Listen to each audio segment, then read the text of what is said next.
You ever have one of those moments you've got these huge, exciting dreams, but when it's time to actually do something, you're just stuck? It's so frustrating, right? Your mind is a million miles ahead, but your body feels like it's glued to the couch. Well, today we're going to dig into the hidden psychology behind that exact feeling. Yeah, if that sounds familiar, you're in the right place, trust me. And look, let's get one thing straight right away. This is not just about procrastination. We're going to go deeper and figure out why your ambition and your actions feel like they're living on two different planets. We're going to find out what's really happening inside your head.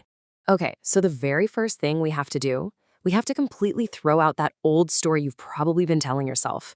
The one that says, I'm just lazy. It's not true. This isn't some kind of character flaw. What we're actually looking at is a specific mental pattern.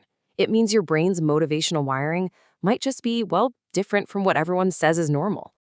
All right, so let's get into the nitty-gritty. We're going to break down the key reasons why you feel so stuck. And remember, the goal here isn't to fight against your own nature. It's to finally understand it. So first up, think of your brain as having this super strict internal accountant. It's constantly running a cost-benefit analysis and effort versus reward calculation for everything. So you're not actually resisting the work itself. What you're resisting is effort that feels inefficient, like busy work.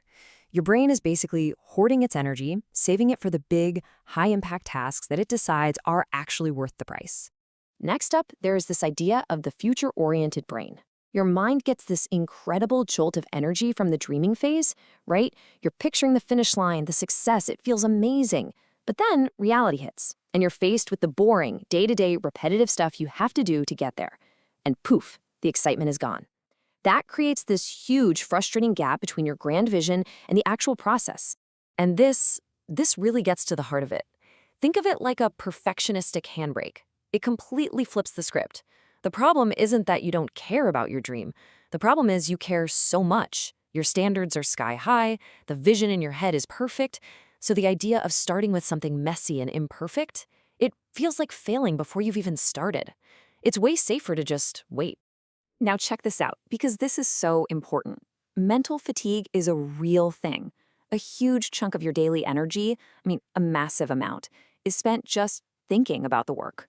All that planning, imagining outcomes, weighing possibilities, it literally drains your battery. This is why you can feel absolutely exhausted at the end of the day, even if you haven't physically moved. You've basically already run a full marathon, just entirely inside your head. So, what does this all boil down to? It means you probably have something we can call selective discipline. Think about it. When a task really truly aligns with your core values, you can be a powerhouse, right? Laser focused. But the second something feels like a pointless obligation, your motivation just evaporates. Your brain refuses to go on autopilot. It demands meaning. Okay, so we've talked a lot about the why you feel stuck. Now let's switch gears and talk about the how. How do we fix it? And the key here is to stop trying to force a square peg into a round hole. The goal isn't to fight your nature. It's to build a new system that actually works with your brain's unique wiring.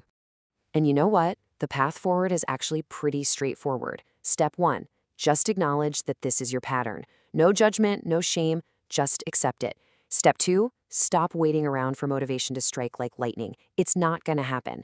Instead, focus on building a simple rhythm. Just one small, maybe even boring daily habit. And finally, step 3, start judging your days differently. Don't ask how much did I do. Ask how aligned was my effort with what I actually care about. So if there is one thing, just one thing you take away from all this, let it be this. You are not broken. You're not lazy. You're not a failure. You are selectively disciplined. And once you understand that, once you learn how to use it, that's not a weakness. That's a superpower. So I'm going to leave you with a question. Now that you have this new insight, this new understanding of your own brain's logic, take a second and really ask yourself, what is truly worth my energy? Because finding the answer to that might just be the key that unlocks everything.